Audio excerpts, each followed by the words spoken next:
పరిశుద్ధంగా ఉండడం ఒక త్యాగం కదా, త్యాగమే అది, సాక్రిఫైస్ అది. నువ్వు ఈ లోకాన్ని ప్రేమించకుండా, పాపాన్ని ప్రేమించకుండా దేవుని చిత్తాన్ని నెరవేర్చడం అంటే అది ఒక బలి అర్పణతో సమానం. పరిశుద్ధంగా జీవించడం అంత సునాయాసమైంది కాదు.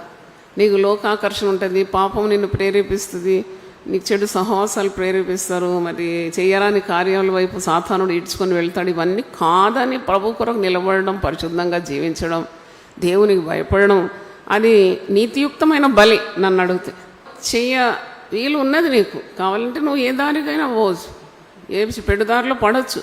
నువ్వు పడకుండా నువ్వు దేవుని నియమాల్లో ఉండి నువ్వు మందిరానికి వస్తున్నావు, వాక్యం వింటున్నావు, నువ్వు ఎప్పుడు దేవుని సన్నిధిని ప్రేమిస్తున్నావు, దేవునితోనే నీకు ఆనందం ఉందంటే, లోకము వైపు నువ్వు తిరగడం లేదంటే నువ్వు బలి అనమాట. అది బలి చేసినావు అనమాట. నీ ఆశ, నీ శరీరాశ, నేత్రాశ, జీవపు డంబము, లోకాశలకు బలి ఇచ్చినావు. అందుకే నేను క్రీస్తుతో సిలువ వేయబడి ఉన్నాను, ఇక నువ్వు జీవించువాడను నేను కాదు. ఎవరు నా యందు జీవిస్తున్నారు?